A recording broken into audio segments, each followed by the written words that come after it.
We're in a strange world, and I think Crimson Desert kind of reveals loads of it. Now, I'm going to start us off with a quote, and here it is. You don't want to let people down at launch by making them anticipate something to such a high level, like it is the second coming. Now, Crimson Desert was kind of the second coming to many, and that quote was from that game's head of public relations when he was speaking to IGN just a few weeks before the launch. Do you know what? He was right to be worried. When a dev warns you not to treat their game like the second coming, it's a pretty good indicator that the hype may have just went too far. Not that investors really paid any heed to that. And we'll get to it soon because they've looked very silly. But what we saw was insane levels of scale, millions upon millions of views, and players ready for the big new thing. Then the game launched, the bubble burst, and reality happened. This is a game many of us wanted to succeed, and part of that is the story, because seemingly it is one of a studio that decided on the right path. Pearl Abyss, the developers behind Black Desert Online,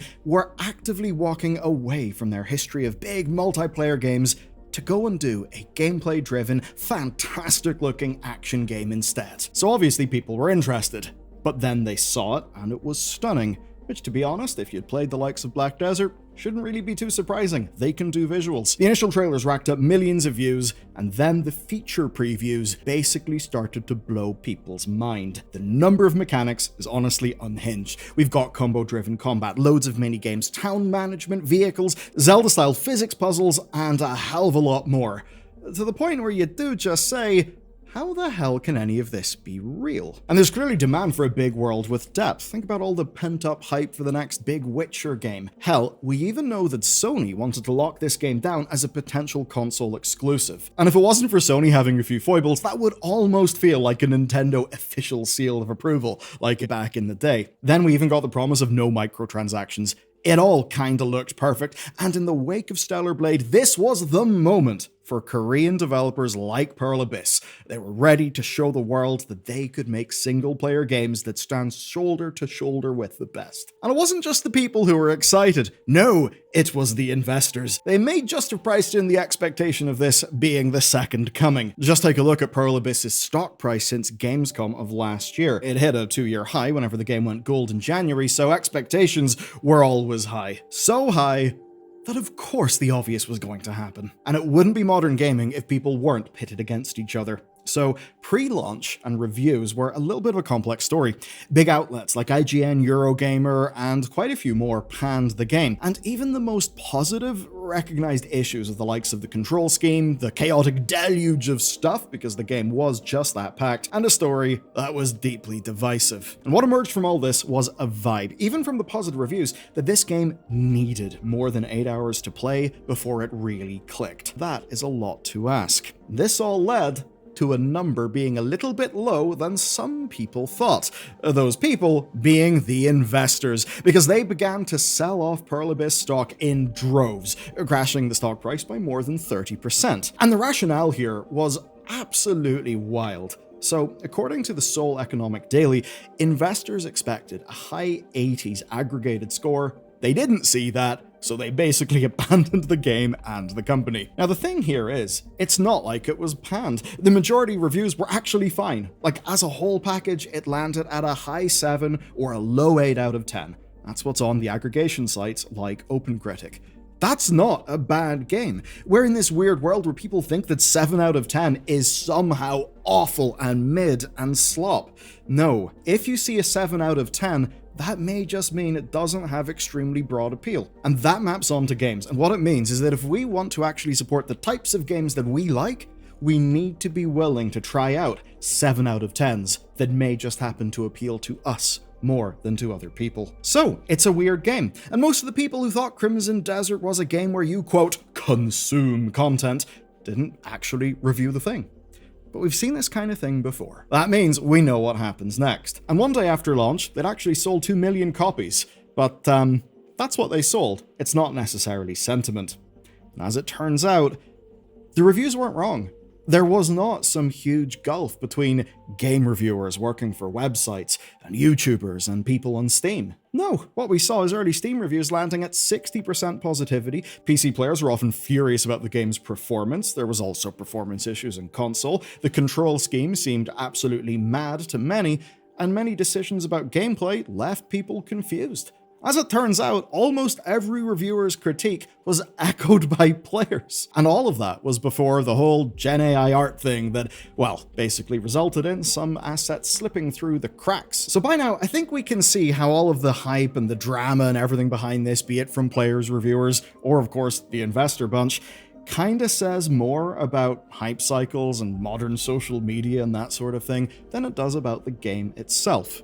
The game is just what it is. Maybe a 7.5 out of 10, but absolutely one that you may love. But what's quite clear is it isn't the second coming. It was never going to be the second coming. Its PR team literally told us it wouldn't be that in the weeks coming up to launch, and now we can actually understand why, because we know how this game was actually made. Pearl Abyss have only made one game before, and that is 2014's MMO Black Desert Online. I played a little bit of it myself.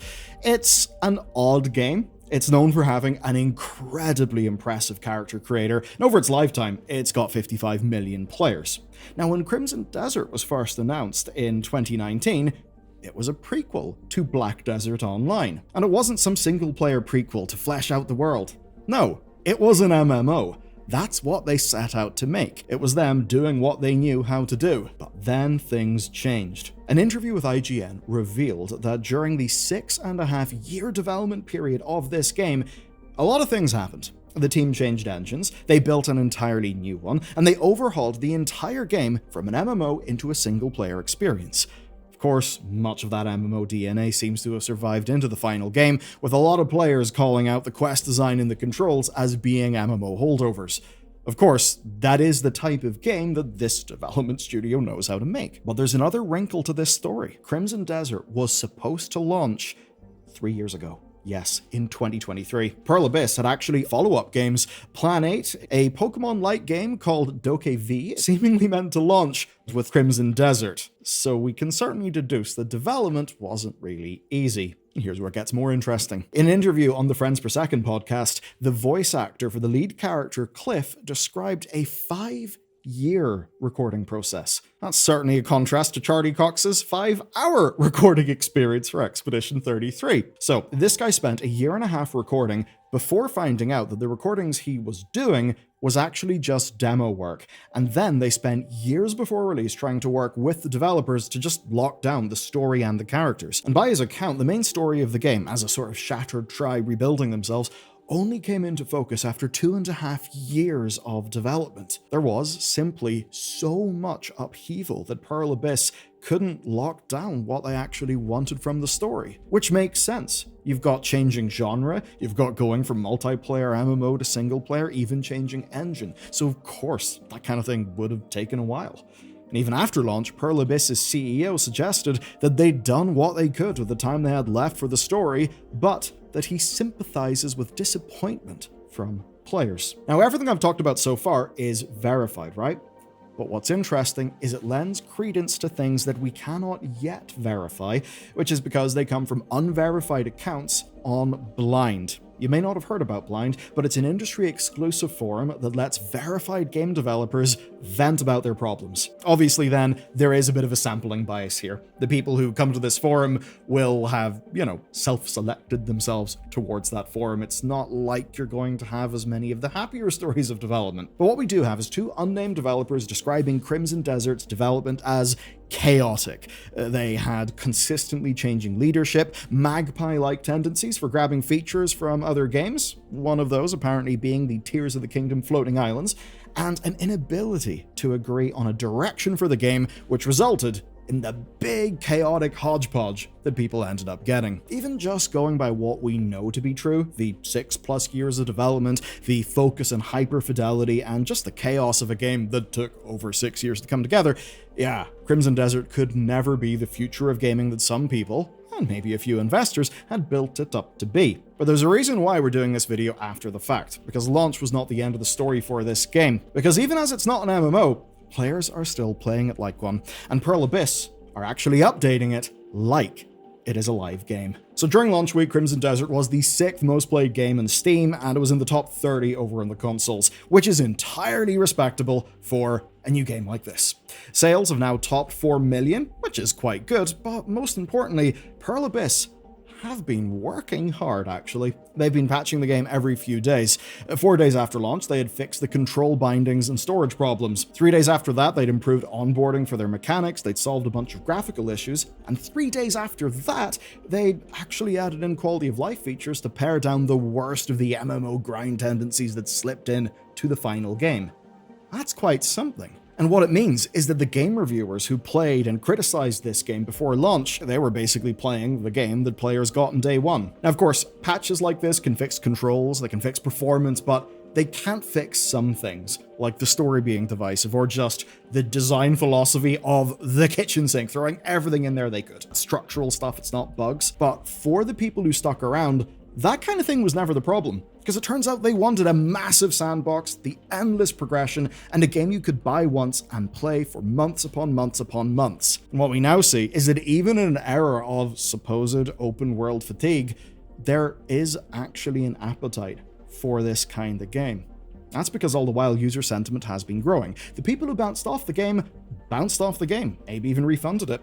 And now we see that the audience who have stayed with it, number one, has actually grown, and number two, seems to be enamored. The user reviews in Steam are now at 85% positive, and the vast majority of those are coming from people who have invested 20 hours or more. And that does expose a phenomenon we see in Steam. Steam score changes are almost more about a game finding its audience. And once a game has found its audience, the Steam score will look really good. And that's hardly surprising, because Steam scores are a simple positive negative, a little bit more similar to a Rotten Tomatoes score. And it's that leads me to what I think is the real point of this video. All the noise, all the anger, all the people fighting other people, I think was ultimately immaterial and a complete goddamn waste of time. Because as it turns out, Crimson Desert is a good game. It's not a great game. It's not made for everyone. It's not a paradigm shift, the type that, say, some of the hype demanded. But it's a solid open world sandbox that does give a whole bunch of people exactly what they want. A dynamic sandbox. The type of thing that gives people tools and toys instead of big checklists, allowing them to make their own busted builds and have their own fun. That actually does work. But the real story is the hype cycle itself. A game gets stunning trailers, millions of views, and by launch the discourse is so loaded with noise that the actual product barely gets a fair shake. The disappointment gets completely amplified. The recovery gets ignored because what was it doing? It was feeding a hype cycle that works really well per the metrics, per the algorithms of social media sites, which funnily enough are optimized for engagement. They are not optimized for truth. Very often, only by waiting and trying to have a measured view of the situation do we actually get an approximation of reality. So, it's a good game with 4 million sales and a player base that genuinely loves it. Personally, dear lord, I don't want to go anywhere near it. I have zero interest in playing this game, but that's totally fine. It was never going to be the second coming. And as it turns out, it did not need to be. We can just enjoy a game for what it is, or not if it doesn't appeal to us. It's that fucking simple. That's it for the video, but you should watch this video next. It is basically about how new market forces and pricing changes Nintendo have done are likely going to hasten the death of physical games.